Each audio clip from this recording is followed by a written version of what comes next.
It's all right. We get a little intimate and cozy. Sayyidina, this is like a classroom. No one wants to sit in the front row. You said that? Do you sit in the front row at school? No? You do?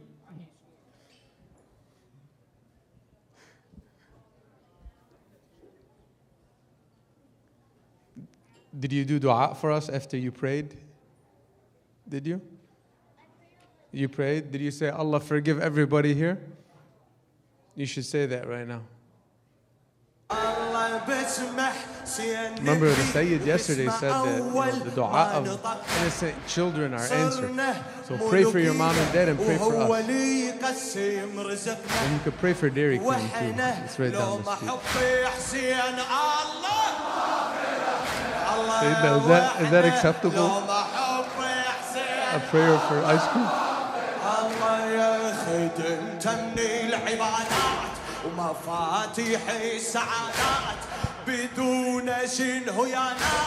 بسم الله الرحمن الرحيم والحمد لله رب العالمين والصلاة والسلام على سيدنا ونبينا وحبيب قلوبنا أبي القاسم محمد.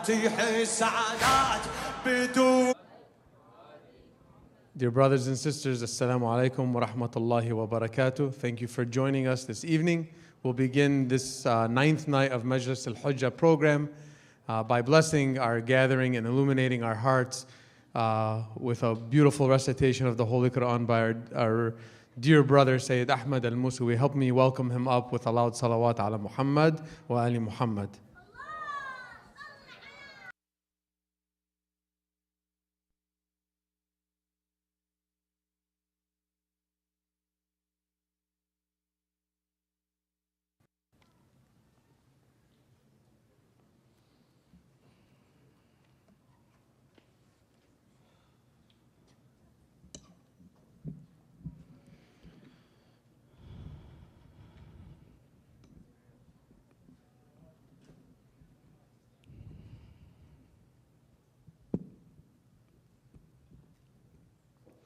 صلوا على محمد وآل محمد.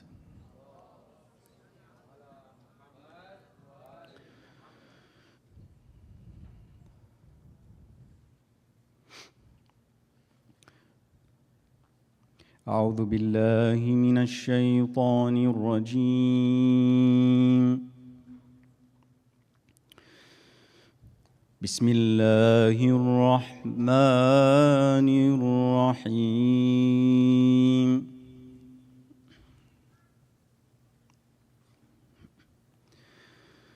ومن يطع الله والرسول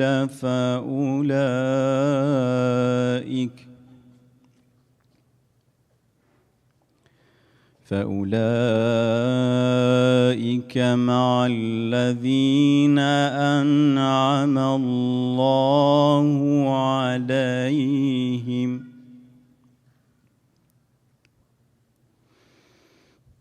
فأولئك مع الذين أنعم الله عليهم من النبيين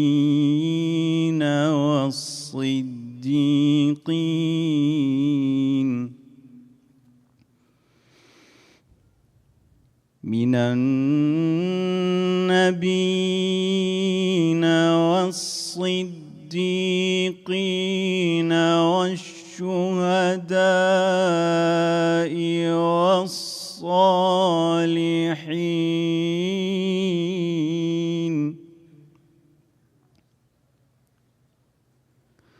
وحسن أولئك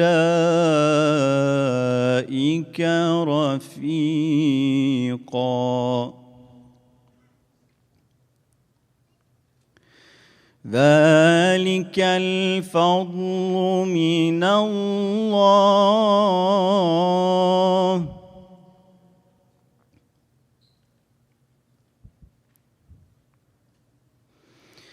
ذلك الفضل من الله وكفى بالله عليما.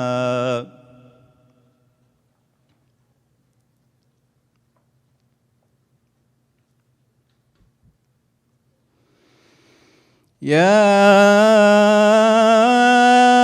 أيها الذين آمنوا خذوا حذركم فانفروا ثبات أو انفروا جميعا.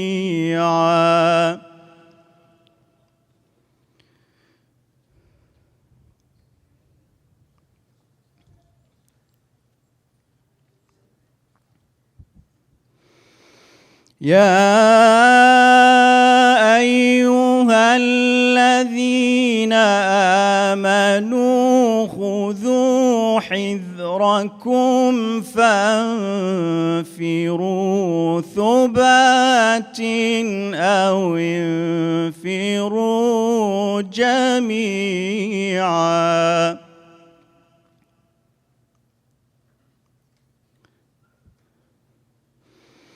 وإن منكم لمن ليبطئن فإن أصابتكم مصيبة قال قد أنعم الله علي.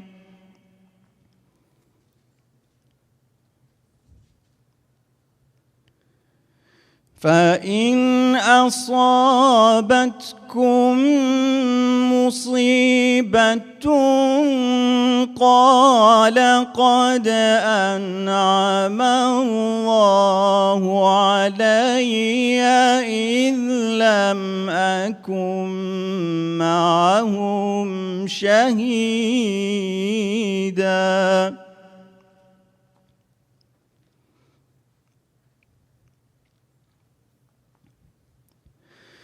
ولئن أصابكم فضل من الله ليقولن كأن لم تكن بينكم وبينه مودة يا ليتني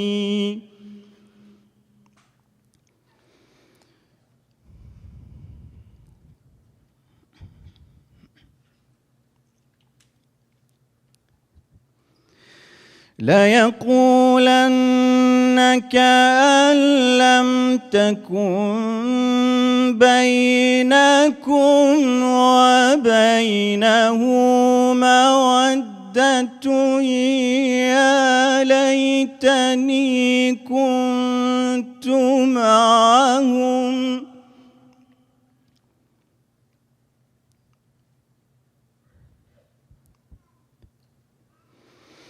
يا ليتني كنت معهم فأفوز فوزا عظيما.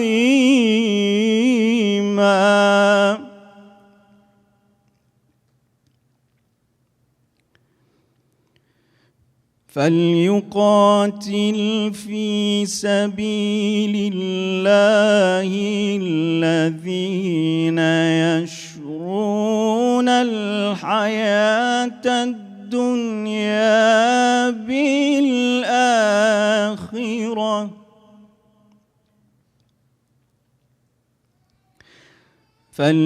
فليقاتل في سبيل الله الذين يشرون الحياة الدنيا بالآخرة ومن يقاتل في سبيل الله فيقتل أو يغلب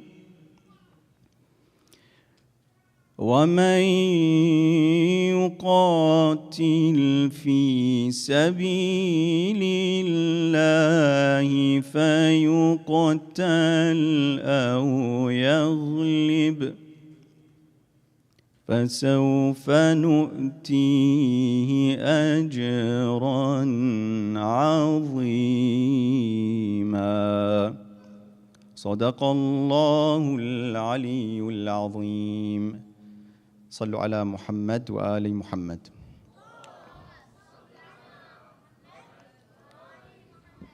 الفاتحة.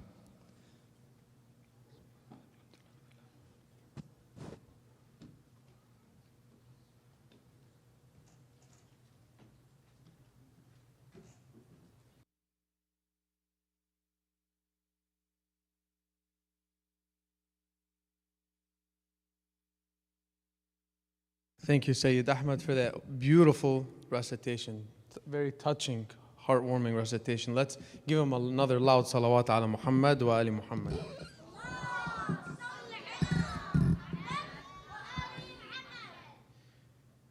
Ali al-Akbar, the eldest son of Imam Hussein, was the person who most resembled the Prophet, peace be upon him. When he attacked the enemy, he called out, "I am Ali, the son of Hussein, the son of Ali. By the house of Allah, I swear, we have a greater claim to the Prophet." Ali's call resounded with his father's mission to preserve the prophetic way for Muslims. After all, was this not the religion revealed upon and embodied by Muhammad, his grandfather? Was the Quran not a miracle that affirmed Prophet Muhammad's prophethood?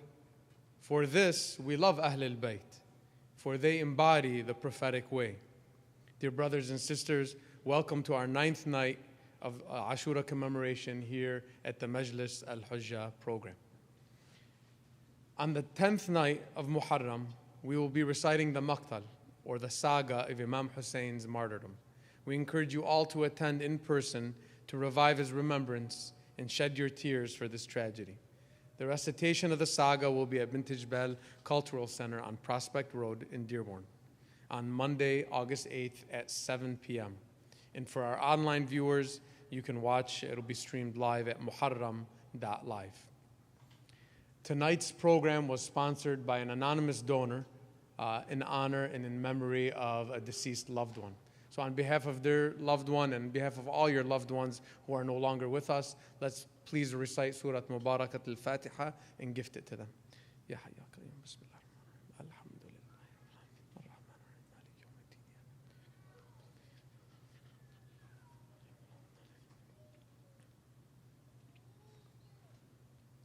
At this time, I'd like to welcome our dear brother, a friend, a mentor, someone we all rely on and that we can go to in moments of need, and someone who's truly an inspiration and helped so many of us, not only through these 10 nights, but throughout many, many years. Please help me welcome our esteemed brother, Samahat Sayyid, Haidar Bahrelelom, to the podium with a loud salawat ala Muhammad wa ali Muhammad.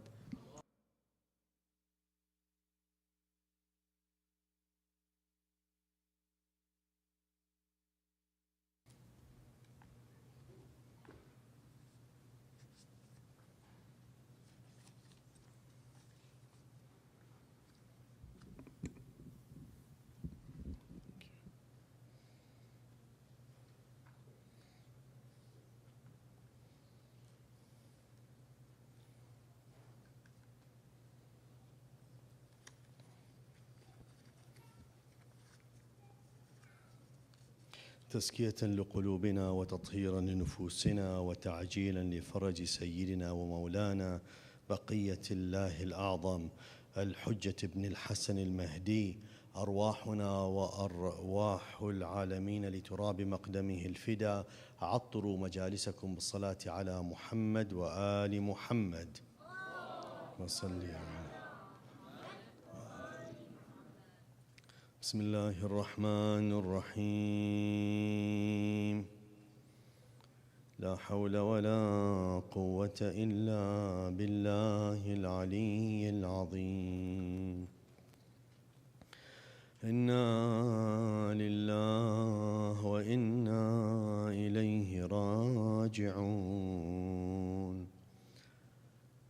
وسيعلم الذين ظلموا آل بيت محمد أي منقلب ينقلبون والعاقبة للمتقين صلى الله عليك يا سيدي ويا مولاي يا رسول الله صلى الله عليك سيدي ومولاي يا أبا عبد الله يا ابن رسول الله وابن أمير المؤمنين يا ابن فاطمة الزهراء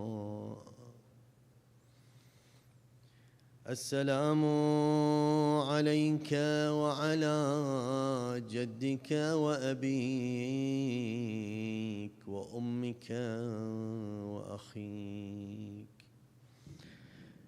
السلام على الدماء السائلات بين يديك يا قتيل العدا ومسلوب العمامة والرداء أيها المذبوح من القفاء يا أبا عبد الله يا رحمة الله الواسعة ويا باب نجاة الأمة. Dear brothers and sisters, we come these nights, we approach these nights with a wounded heart, with a wounded soul. We approach these nights remembering the events that took place in Karbala. We remember what happened to Imam Hussein alayhi salam. As we live the moments, dear brothers and sisters, when we wake up in the morning until the night, those lovers of Ahlul Bayt alayhim salam, they wear sadness on their faces. You see them, you see tears coming down from their eyes. They remember the massacre of Karbala. They remember their beloved Hussein. They remember his sister, Lady Zainab. They remember the son of Imam Hassan al-Qasim. They remember the son of Imam Hussein, Ali al-Akbar. They remember his brother Al-Abbas. They remember the companions Habib, Zuhair, Muslim, Abis. Dear brothers and sisters, we live those moments.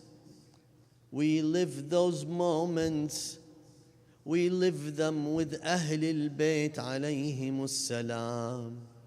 We remember the tragedy. We live in our minds and hearts the massacre of Karbala.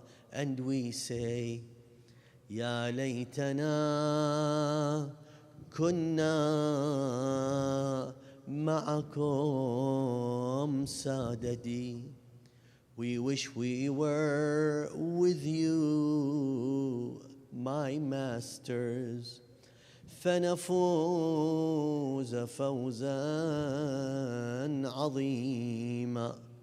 So we would be victorious. Dear brothers and sisters, this is the state of mind of a follower of Ahlul Bayt alayhimus salam, salawat.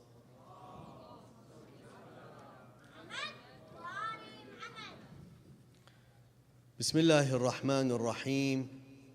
Alhamdulillahi Rabbil Alameen. Alhamdulillahi nahmaduhu wa nasta'inuhu wa nastaghfiruhu wa nastahdeeh. ونعوذ بالله من شرور أنفسنا ومن سيئات أعمالنا من يهدي الله فلا مضل له ومن يضلل فلا هادي له والصلاة والسلام على حبيب قلوبنا وشفيع ذنوبنا أبي القاسم محمد وعلى آل بيته الطيبين الطاهرين اللهم صل على محمد بسم الله الرحمن الرحيم رب اشرح لي صدري ويسر لي أمري واحلل عقدة من لساني يفقه قولي. Allah the Almighty says in the Holy Quran, أعوذ بالله من الشيطان الرجيم بسم الله الرحمن الرحيم لا إكراه في الدين قد تبين الرشد من الغي فمن يكفر بالطاغوت ويؤمن بالله فقد استمسك بالعروة الوثقى فقد استمسك بالعروة الوثقى لا انفصام لها والله سميع عليم صدق الله العلي العظيم صلوات.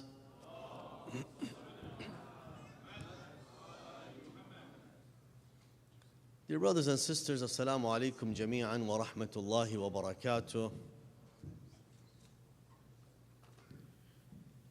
I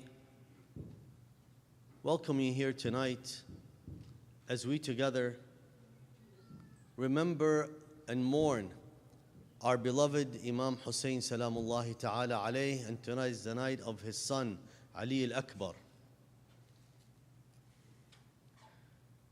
Although I am not in a position to give advice because I need one,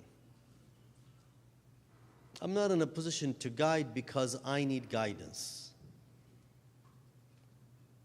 I'm learning as each and every one of you is learning.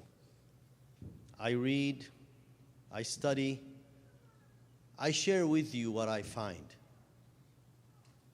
I understand from my teachers, the scholars I attend to, and I see whatever is useful that might be useful for my brothers and sisters in this community, in our digital community, all across the world, whether they're listening online, whether they're here. We share with one another because it's a learning experience. We're all trying to learn and benefit. We're all trying to connect with our 12th holy Imam, Sahib al-Asr wal-Zaman, al-Mahdi al-Muntadhar, salamullahi ta'ala alayh. In one of the narrations, it is said that he addresses in a letter saying, if you know the joy that you bring to us and the sadness you may bring to us, the Shia, through what you do. We're here, especially in these nights, not only commemorating and remembering Al-Imam salamullahi ta'ala alayh, 1400 years ago, but we're also living and connecting with our live Imam. Sometimes I truly wonder, as a reminder, I'm sharing with you some things that as much as I was trying to avoid talking about, the moment we started the majlis, it was reinforced again. And I understand some things are not in our hands.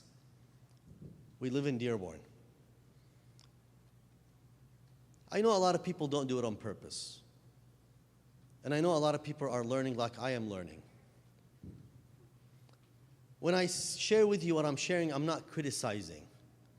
But I'm asking that we start thinking, maybe we want to cross some of those individuals who may not know any better, that you and I can spark a thought in their hearts and minds. As I was driving up to the Greenfield Manor, I looked to my side. I was coming up north of Greenfield, up Nortunda, and before I get to Michigan Avenue, I look to my left and there is the Dearborn Homecoming. Okay, maybe you don't control everything, you can't change things, just the time of. But what boggled my mind, and again, I'm not criticizing, it's just a thought I share with you. So maybe you know someone, you kind of try to spark a thought. The place, as you can hear, there are fireworks. Regardless of the event, regardless the fact that this city of Dearborn is commemorating Muharram, regardless of all these things, put that on the side. There's a program, it's going on, etc. I may not be able to control that part. But what makes me think and wonder, and truly right now, it's like when I see people wearing black with Ya Hussein and going into the homecoming on the night of the Ali al-Akbar. We don't want to deter people from coming here by criticizing, but we want to think about it. What is it that we're doing? When I put a shirt on, it says Ya Hussein, La yawmaka yawmik. There is no day like your day. Kullu ardin Karbala wa kullu yawmin Ashura. Every land is Karbala and every day is Ashura. It's like, do you think that land you're going to right now is part of that slogan? Do we not see, when this brings me to another issue, like when people put on their clothes and dress the way they dress, there is so much messaging going on. But the messaging, I mean, when you're walking into this gathering of celebration, regardless whatever happens, and I'm bringing up because I want those who are wearing this message. I hope, inshallah, that you may come across those and help them. A question, I'm wearing a message. It means there is some pride in the message I'm carrying. At least it should be. And I'm walking into a place celebrating something. On a night we should be commemorating and mourning something. Do you see why we are not moving forward? Do you see the problem? Is this commemoration just something we got used to? Are these commemorations just a matter of it became a habit? We just repeat? What is this? That's why I want to thank you, those of you who are here. Inshallah, you did not go earlier to the homecoming, but I want to thank you. And if you did, I still want to thank you. But I want to ask you also to think about it. Again, I'm not criticizing you. I'm trying to ask to understand you better. And through understanding you better, maybe you'll understand yourself better. Because if you really with conviction and full understanding, in the morning or afternoon or early evening, you go to the homecoming and then come to the majlis, said, Ahmed al-Musa, I think you're available for some therapy, right? We do need some kind of therapy. And I'm not going, there is something, if you do this with conviction, you need to assess. I'm not mocking, by the way. Honestly, I'm not. But and there's the word, if I do it with conviction, meaning I know what I'm doing in the morning, afternoon, and early evening, and I go to that place, again, if I believe in the message tonight, I'm not even talking about the halal and the haram aspect of it. I'm talking about you are wearing a message, and I'm not talking about those who are not wearing the messaging. I'm talking about an individual who is wearing black top to bottom and attending the night in the majlis, and in the morning you're going and celebrating. Which one are you? Let's assume you have to go. But don't wear the black. Don't create confusing messaging. Again, I'm in no position to even criticize but I need us to be clear in where we are and who we are. What are we doing? It is this confusion that fatigues the mind and creates loss in the self, because I just don't know what to do. I want to be everywhere with everyone. It doesn't work that way. At times you have to make a choice. Of course, we are coexisting with different communities, and I'm not criticizing what they're doing, not the timing, not the city, none of that. No, they have to do what they do. That's a different discussion. We're not going to get into that. But I'm asking, we need to start from ourselves. Before I go and ask others to respect my time, I need to ask us to respect our time. Why am I going to non-believers who do not commemorate when those who are commemorating are there in the morning, afternoon, and early evening? It wouldn't make any sense. We need to start with ourselves. We need to start with ourselves.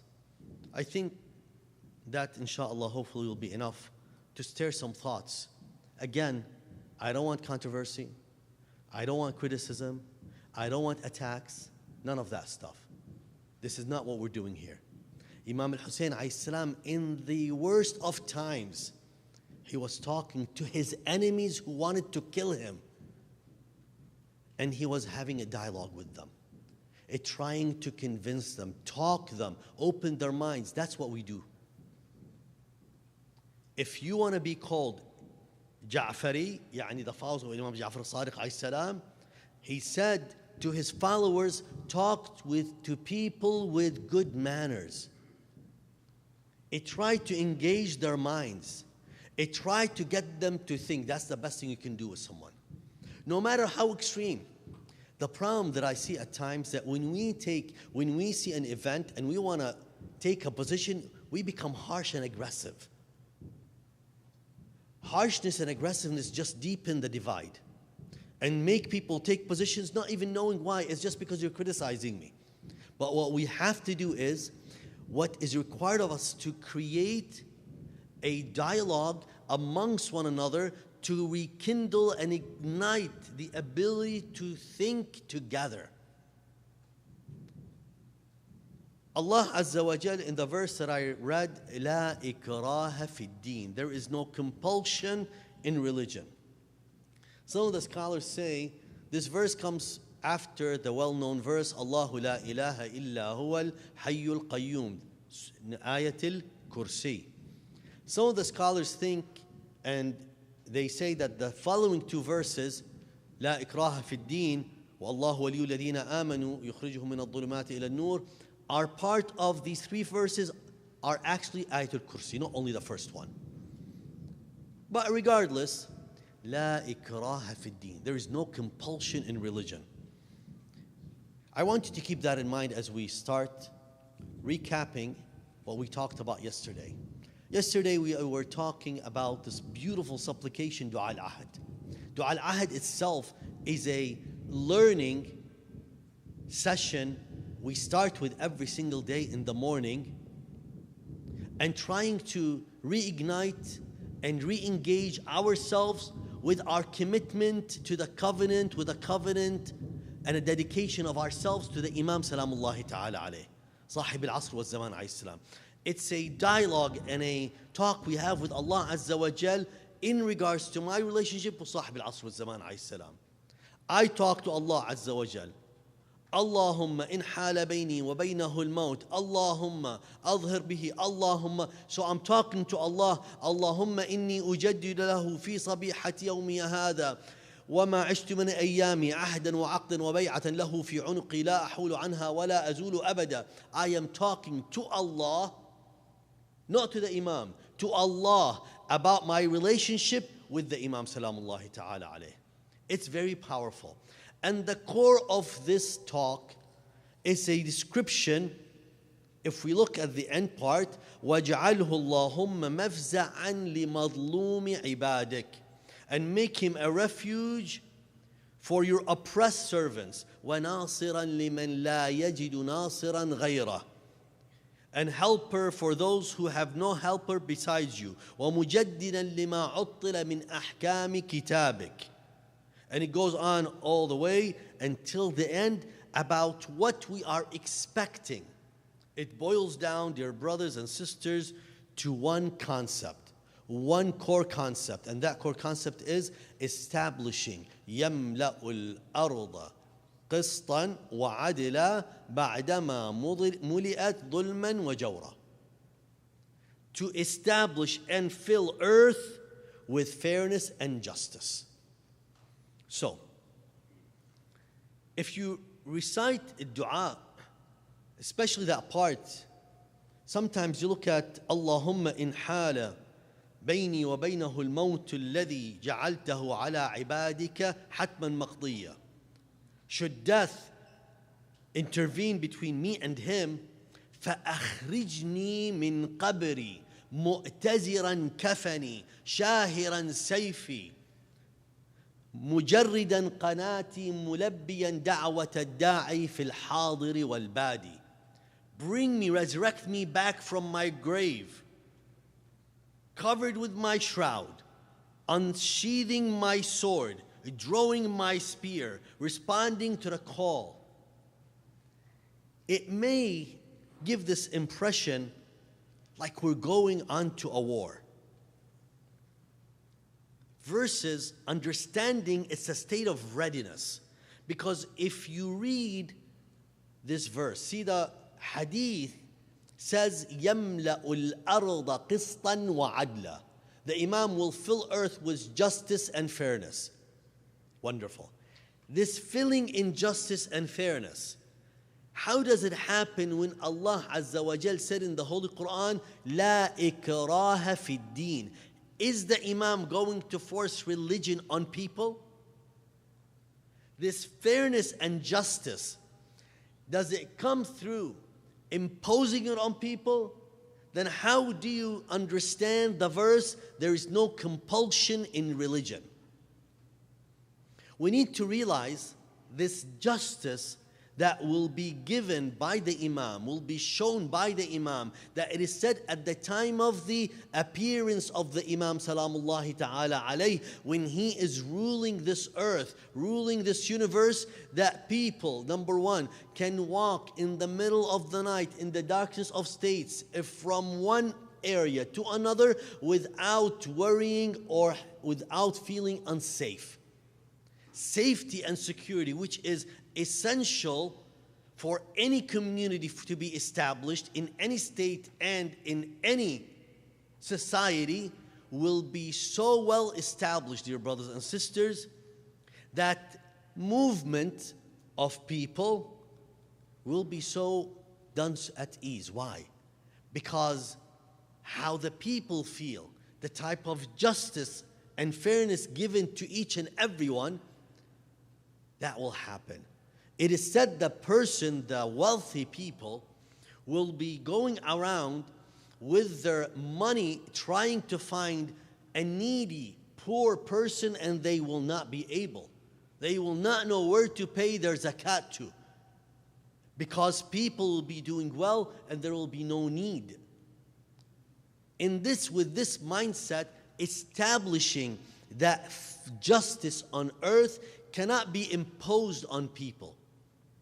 That is why, if you read the Quran, This la ikraha fi din, no compulsion in religion, is key to understanding the mission of Sahib al-Asr wa Zaman alayhi salam. There will be a battle, a very severe battle, a fierce battle. And the battle doesn't start only with the appearance of the Imam. As a matter of fact, this battle is ongoing to prepare the appearance of the Imam. We said in previous nights, who is waiting for who? Is the Imam waiting for us, or are we waiting for the Imam? In the awaited, the Imam Salamullahi Ta'ala alayhi, he is waiting for us to be prepared in our development of our own self-concept of justice. For justice, these dear brothers and sisters, to be established, you need to wage a war. Justice, to be established, you need to go and fight. Justice, to be established, you need to tear apart injustice. You need to tear apart falsehood. But dear brothers and sisters, the greatest battle, the greatest jihad, the greatest fight is the fight within. Jihadun nafs.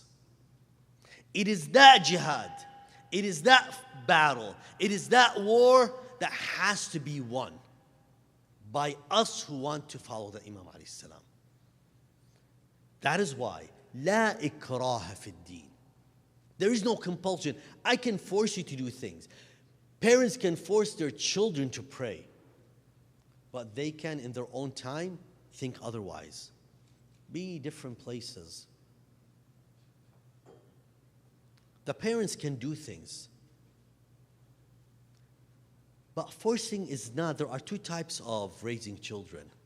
Instructive, where you tell them do and don't.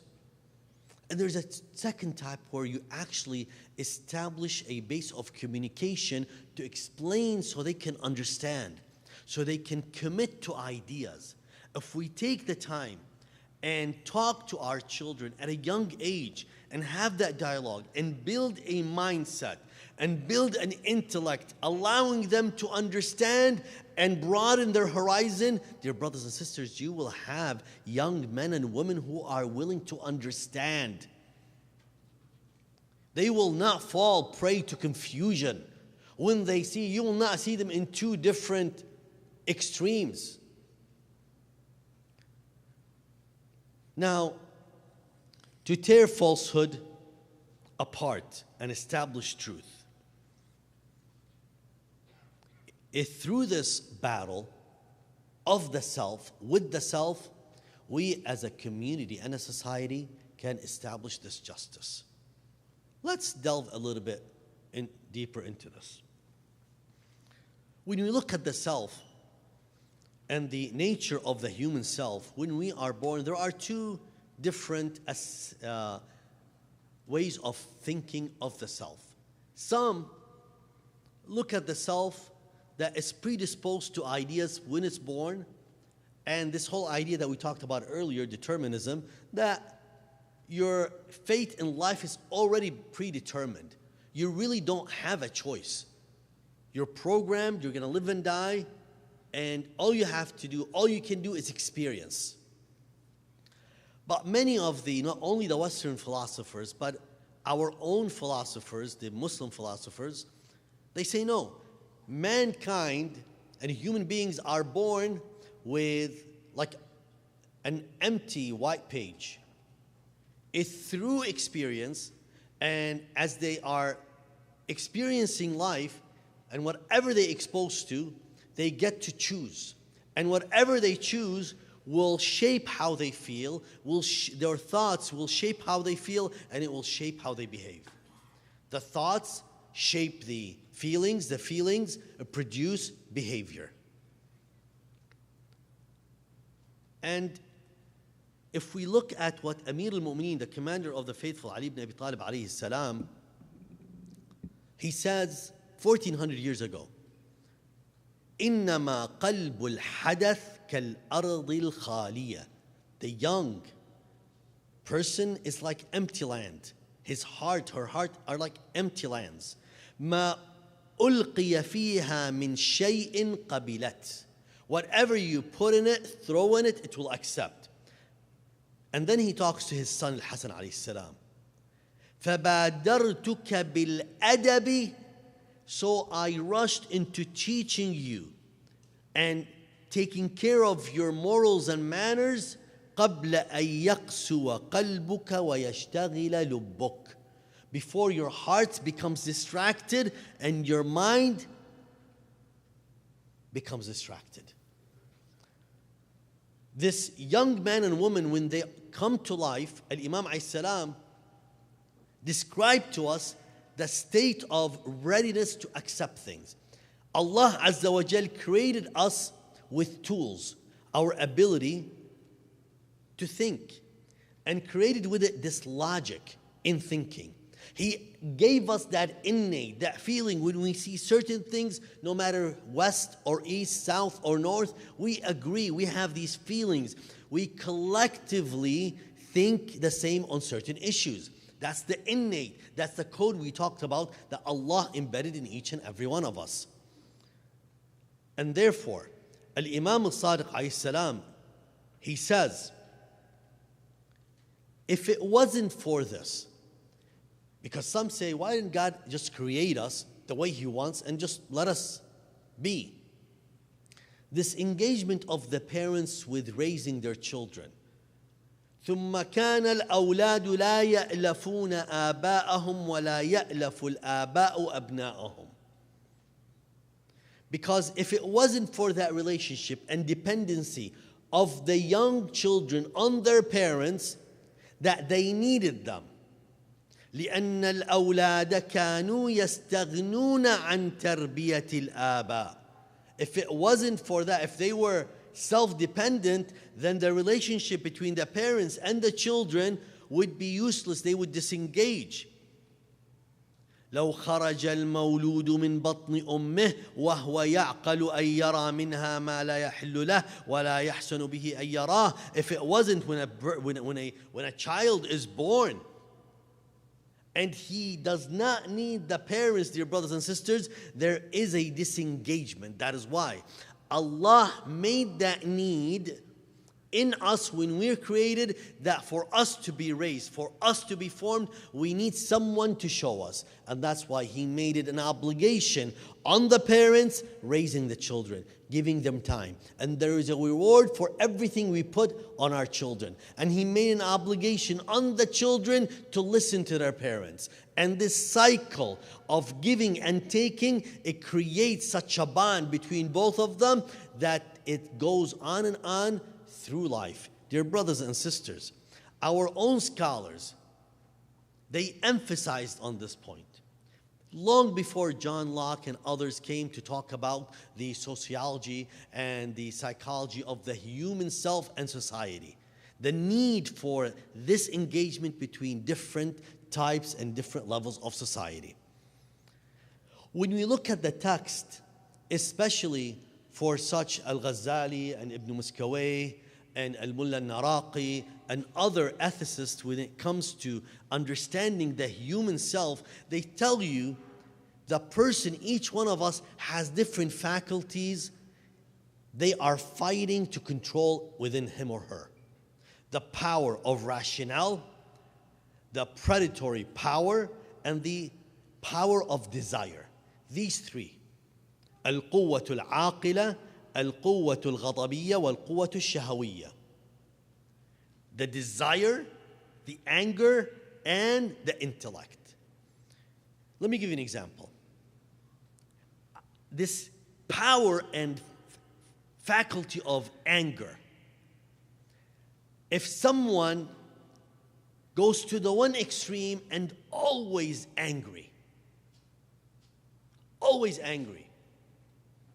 or let's take a better one.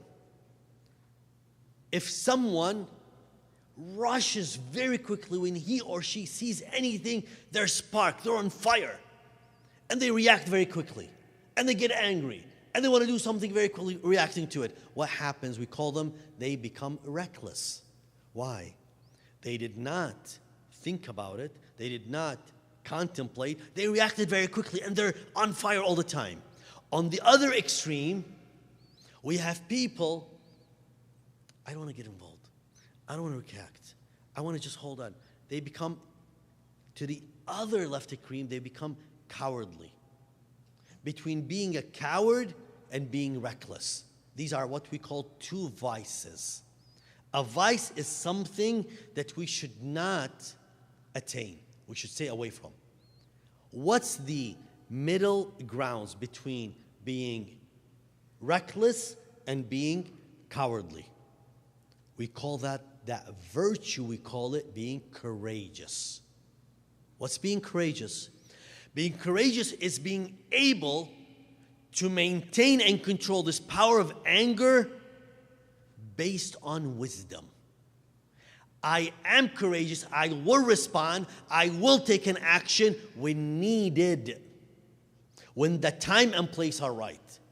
I don't just respond anytime just because I want to flex my muscles, and I don't back away and let things happen without me intervening if I need to. So the three faculties, desire, anger, and the faculty or the power of intellect, to achieve that middle ground, we call it the virtue. Dear brothers and sisters, that virtue, that triangle, when the two faculties, power of anger and power of desire, is ruled over by the power of intellect, that's when you and I achieve the state of justice within us. See, when we look at the books of fiqh, jurisprudence, they tell you this state of justice within us is required in many different times.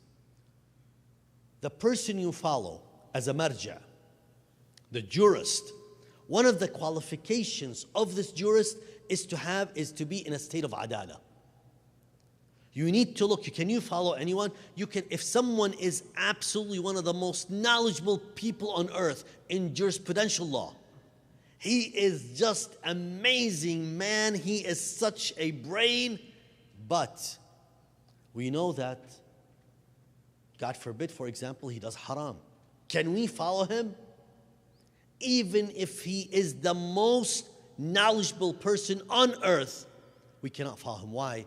Because one of the requirements of following a jurist is to establish that he is what? Adil. He is just.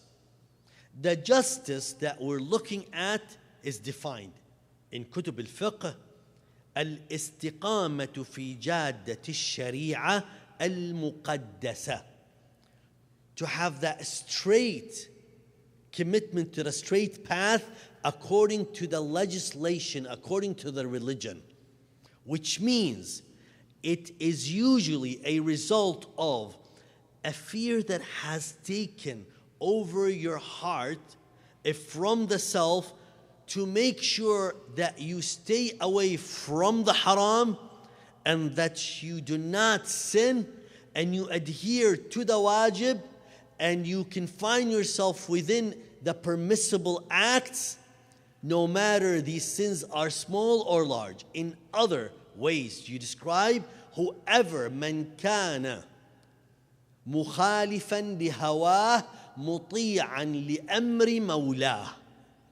He or she are ones that go against their desires and they obey their Lord and Master, Allah Azza wa Jal.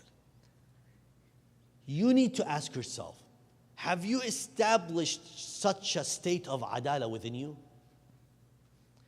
This is the battle that we face in our lives. Dear brothers and sisters, key to achieving peace in this world is first achieving peace within. Peace within, to be defined, is through the principle of justice. If I start with establishing justice within myself, I can extend it outside.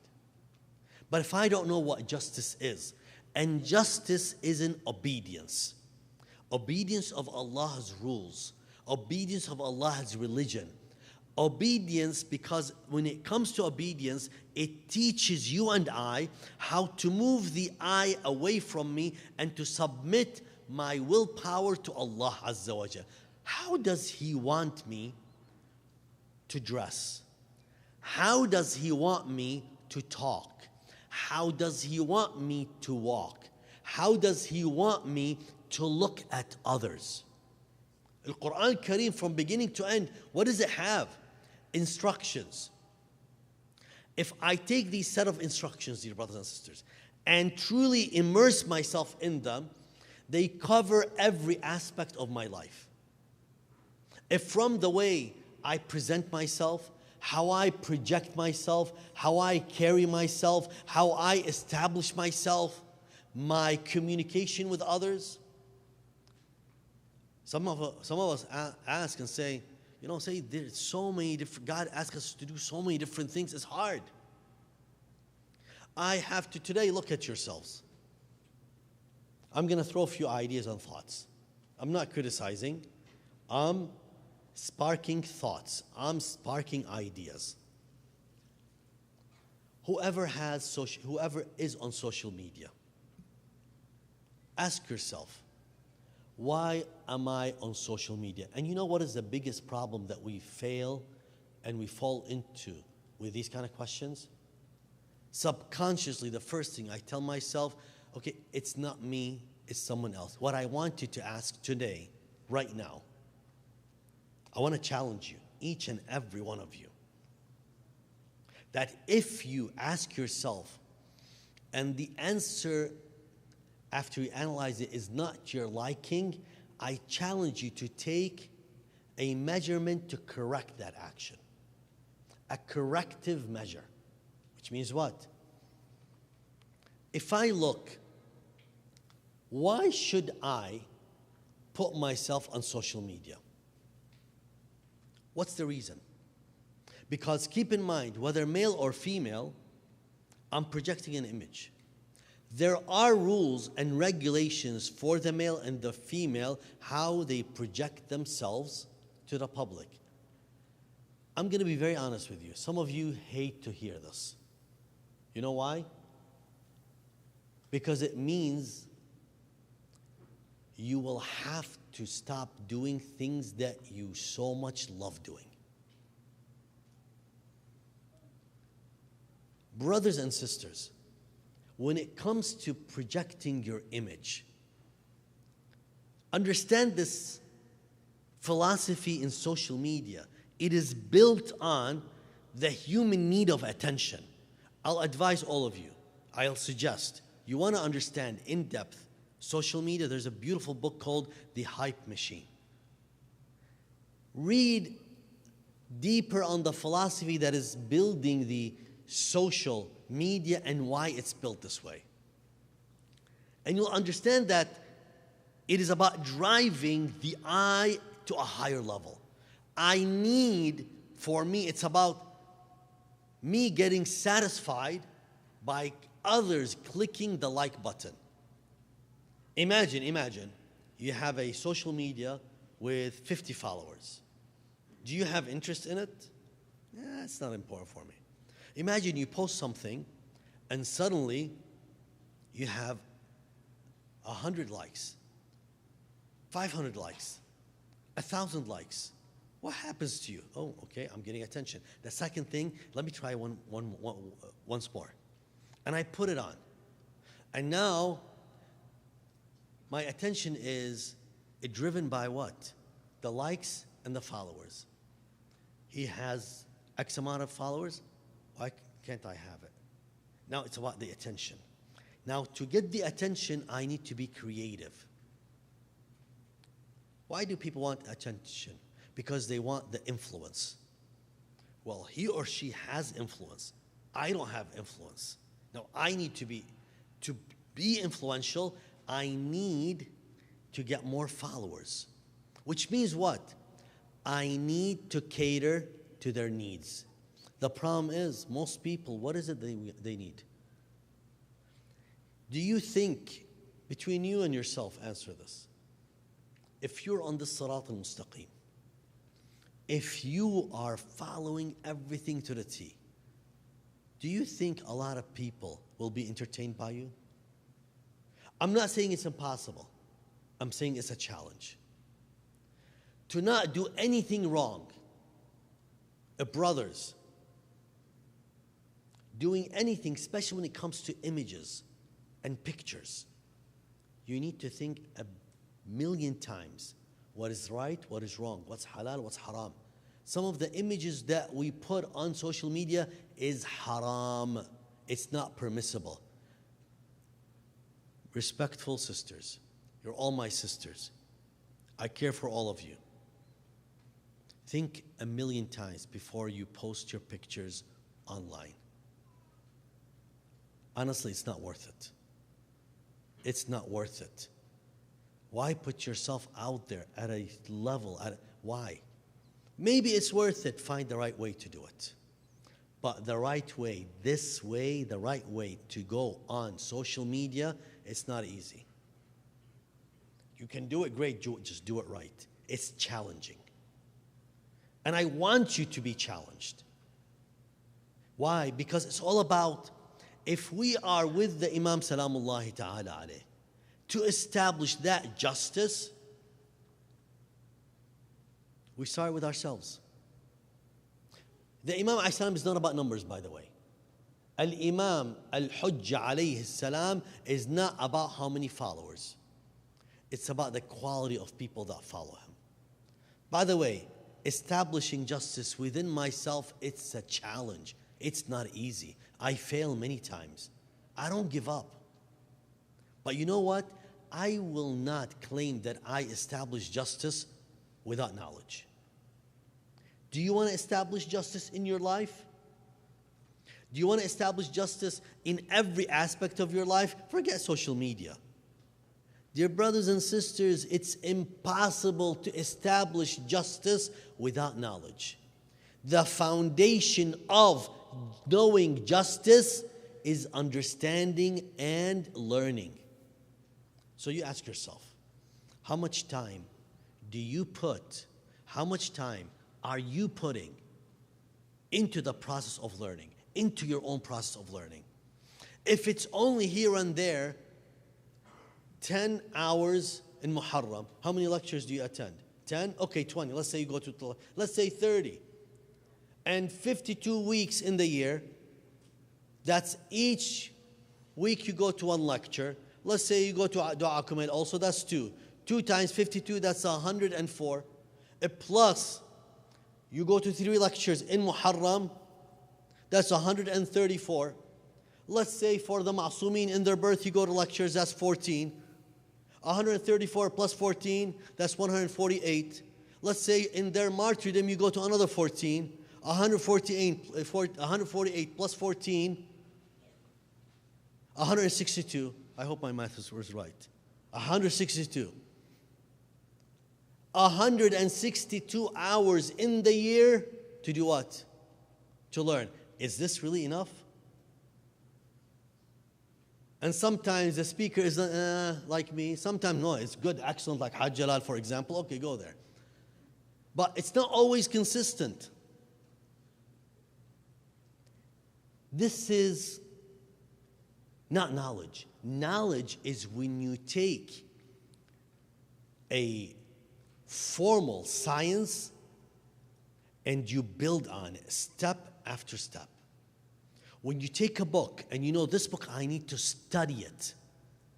You ask yourself, how many books have you studied? How many books have you learned? Whether it's Kutub al-Fiqh, it's jurisprudence. I'm going to ask you, don't answer me, but answer it in your head because I know the answer already. When a young man and woman are about to reach al-bulugh, puberty, the age of 9, the age of 13, you know they should at least have studied a book of jurisprudence from beginning to end. Islamic laws? How many of us really go beginning to end? Barely most of the people learn and are taught is salah. And please don't go too harsh on them. It's only the prayers. There are too many rules. Look, what kind of... It's like, take it easy on them. It's that mindset that created the confusion that I see today at these commemorations and celebrations. We start from that young age. We build the minds.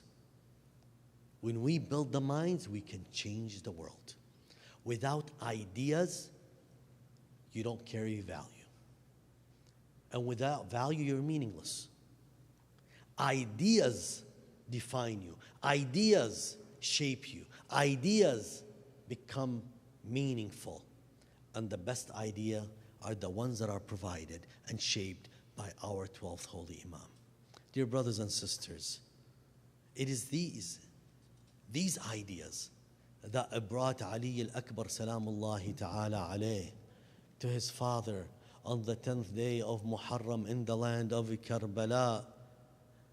تقدم علي الأكبر. He came to his father and he asked him to give him permission to go and fight the enemies of Allah. ولدي علي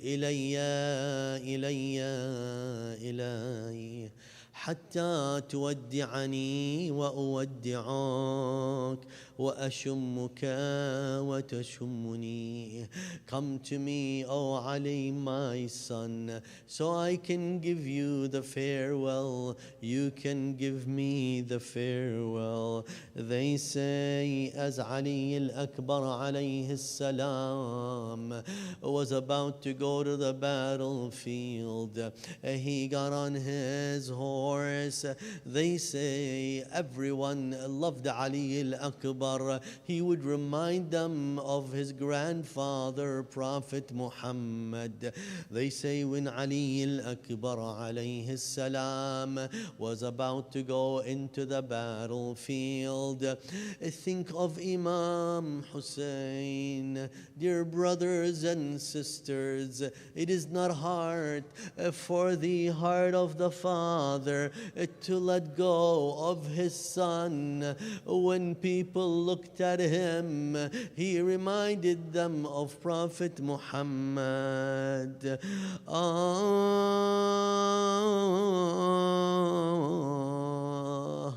It's not easy for his auntie Lady Zainab. Some say even the mother of Ali was there in the camp of Karbala of Imam Hussein. When Ali al-Akbar alayhi salam, as he entered the battlefield, he was calling, saying the poetry, Ana Ali ibn al-Husayn ibn Ali, نحن وبيت الله أولى بالنبي, تالله لا يحكم فينا ابن الدعي. Dear brothers and sisters, Ali al-Akbar alayhi salam was calling out loud, reminding the enemies of Allah that they are the family of Prophet Muhammad sallallahu alayhi wa alih. Ali al-Akbar, this young man, he was a warrior, he was fierce, he was courageous. He would attack the right flank of the enemy. He would go back and attack the left flank of the enemy. He would kill the enemies of Allah. They say when one of the warriors of the enemies of Allah, Bikr ibn Ghanim, came to fight Ali al-Akbar alayhi salam, Al-Imam al-Hussein was looking at Ali, was looking at the battlefield. When Ali struck Bikr ibn Ghanim, Ali came to Imam Hussein and said, Aba ya Hussein, ثقل الحديد أجهدني والعطش قد قتلني the weight of the armor of Father Hussein, and the thirst for the water of Father Hussein. They say Ali al-Akbar alayhi salam went back to the battlefield. He would call them for the fight. They would run away. Others would attack him. And Ali al-Akbar was fighting them. He was destroying the enemies of Allah. And then there was Murra ibn Munqid al-Abdi alongside with some of the others in the battlefield in the camp of Umar ibn Sa'ad. He said that he wanted to kill Ali al-Akbar, and he kept on following Ali al-Akbar. Dear brothers and sisters, Ali alayhi salam was fighting fiercely. He was so courageous. They had to surround him. When they surrounded him, they started hitting him from different places until one of them, as he was passing by, they say he struck Ali al-Akbar alayhi salam on his head. He then fell on the horse. He hugged his neck. Ali al-Akbar. At that moment, the blood was gushing from the head of Ali. And these horses, these Arabian horses, are trained. When the warrior and those who are riding it hugs the head of the horse would go back to the camp. But they say, dear brothers and sisters, when Ali al-Akbar he was hit on his head and he hugged the neck of the horse, he called, "Alayka minni salamullahi aba ya Hussein. Alayka minni salam aba adrikni." Father, save me, Father, the farewell. And Ali al-Akbar alayhi salam, at that moment, as he was hugging the neck of the horse, the blood gushed out. It blinded the horse, and instead of going to the camp of Imam Hussein, it went to the camp of Umar ibn Sa'ad, and they started striking Ali from every side. Ali's body was full of strikes and wounds, and then he fell on the grounds of Karbala. When his father saw that, he rushed on the horse towards the battlefield, fighting his way to Ali al-Akbar. Ali al-Akbar alayhi salam was laying on the grounds of Karbala. Dear brothers, dear sisters, come with me with these final moments. Some of the narrations say Ali al-Akbar had already lost his life and his soul departed when his father Hussein arrived to his body. Waladi Ali. They say Imam Hussein saw his son cut into pieces and wounded from the swords of the enemies. He fell on the chest of Ali al-Akbar. Ali al-Akbar departed the world. Imagine, let us go to the mind of Imam Hussein, that moment with him. Waladi Ali. He was heard saying, "Ala dunya ba'daka la'afa.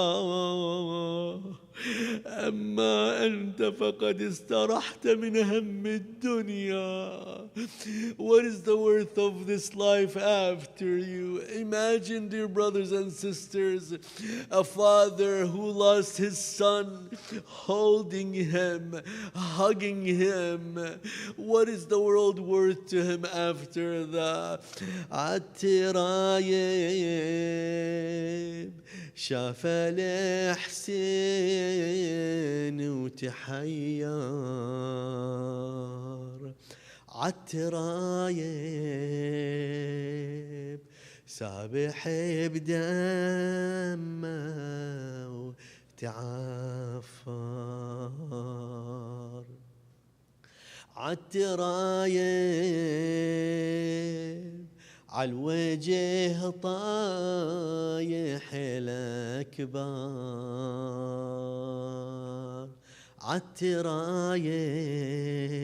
عالترايب عالوجه طايح الأكبر قل له يا ابني قوم يا زهر الزماني يقول له يا ابني انظر مصابك دهاني يقول له يا ابني كسر ضلوعك حناني يا علي يا علي. They say Imam Hussein wanted to carry the body of Ali al-Akbar back to the camp. Every time he carries one part, the other falls. He called the Bani Hashim, he called whoever was left. They had to put together the body of Ali al-Akbar, lift it with the Abaa, and carry it back to the camp of Imam Hussein. The first one to see the sight, he called on Ali Bunay. It wasn't his mother, it was Zainab alayhi salam. Bunay Ali, his son Ali, what they have done to you, enemies of Allah. Bunay Ali, what they have done to you, enemies of Allah. It was until that moment his mother saw him. Ana lila يا ابني يا روحي وحياتي أنا ليلة رايدة تحضر وفاتي أنا ليلة لا تخليني أحاتي يا ابني لا تنام على الترايب أجرى أنواع المصايب ولا أشوفك عني غايب ولدي علي my son Ali. I ask Allah Azza wa Jal بحق محمد وآل Muhammad to forgive us our sins, to guide us, to allow us to take the intercession of Al-Hussein Salamullahi Ta'ala alayh, and the last of our prayers in these nights, to accept this recitation and to allow us to offer their blessings and the blessings of Surah Al-Fatiha to all the souls of the deceased after as-salat ala Muhammad wa ali Muhammad.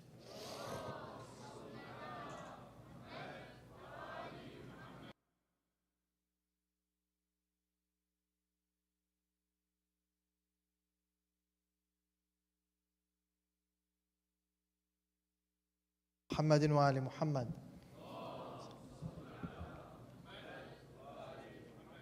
Please direct yourselves to the screens.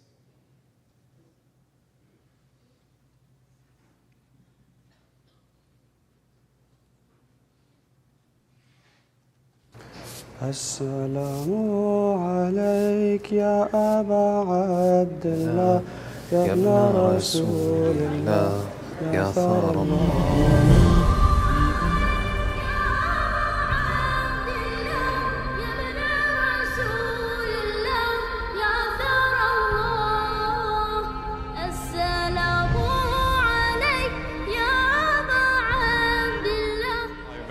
lecture ever since Ashura started. I think the lecture is very beneficial.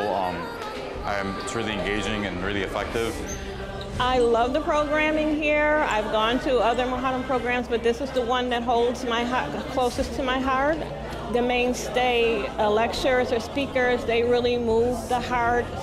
I liked about the program when Haidar was speaking about all the different things, what happened to the imams and prophets.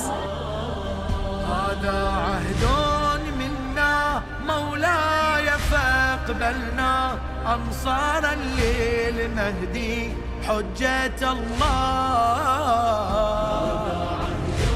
منا مولاي فاقبلنا أنصارا للمهدي حجة الله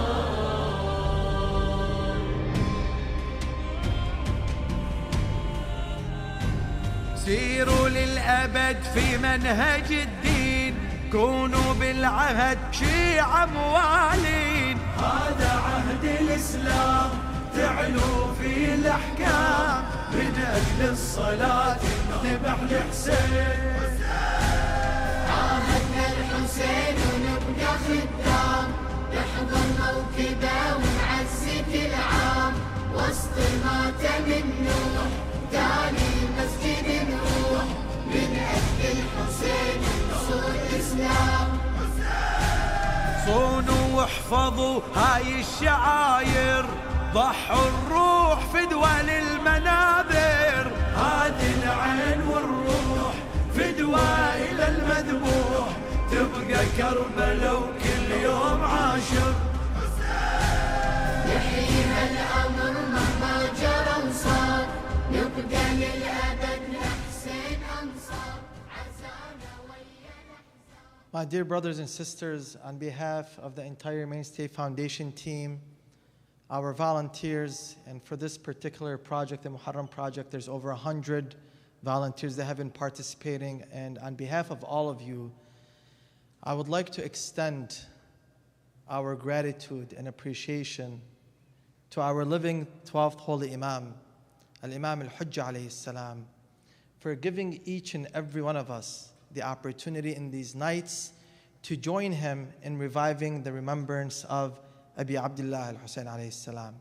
Words cannot describe the honor and privilege that we all have to be able to participate together and to join efforts together to answer the call of Lady Zainab alayhi salam and to bring to life the remembrance, the revival, and the commemoration of Al-Imam al-Husayn alayhi salam. It's an honor, it's a privilege, it's a blessing. I ask Allah subhanahu wa ta'ala to accept all of this that collectively all of us and the servants all over the world are offering, whether you're attending or you're cooking or you're donating or you're volunteering. Whatever it is that you're doing, you are contributing to this campaign that the Imam alayhi salam is leading and spearheading. The Mainstay Foundation, with the blessings of Al-Imam al-Husayn alayhi salam, all of the credit goes to him.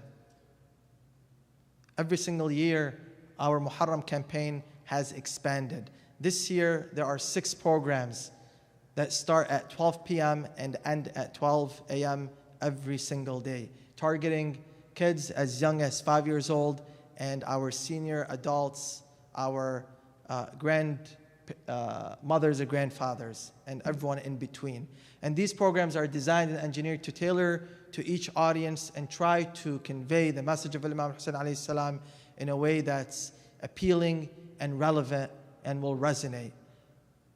For me personally, I'm serving, but I'm also benefiting from these programs. And what I'm looking for myself, for my family, for my daughters, is through the inspiration of Imam Hussain alayhi salam to have that be part of my life, for these lessons that the Sayyid and the Hajji and the reciters have been sharing to enter our hearts and minds so that inshallah they can be a spark for change and betterment, not only in these 10 days but beyond. In addition to these 6 programs, there's over 12 majalis nationwide that the foundation is sponsoring and supporting. All of you, my dear brothers and sisters, with no exception, are contributing to these campaigns that are touching and impacting thousands and thousands of people in Dearborn, nationwide, and across the globe. We have a fundraising goal that we've been targeting since day one. We're halfway through, which is to raise $100,000 to fund all of these programs and more, including the publications, the most recent, The Saga of Hope by Haidar al-Mughniya. Right now, I just checked with our finance director. We're at about $58,000. By Monday, inshallah, with your generous support, whatever it is that you can do. And honestly, my pitch right now, beyond reaching that goal, because we will reach that goal, and we reach it every year with the blessings of Imam al-Hussein alayhi salam. But my pitch is for all of us, and some of you have and have donated generously, and may Allah subhanahu wa ta'ala bless you, but to join in this campaign so that we're doing it together truly as one family. No amount is too small. Whatever you can contribute, so that inshallah that investment will be multiplied manifold and will create blessings and prosperity for you and your family in everything that you do. So I ask you to join us in this campaign. If you haven't already, you can donate through a credit card or Zelle, and inshallah we can continue to serve alongside one another and revive this remembrance this year and every year. Sallu ala Muhammad wa ali Muhammad.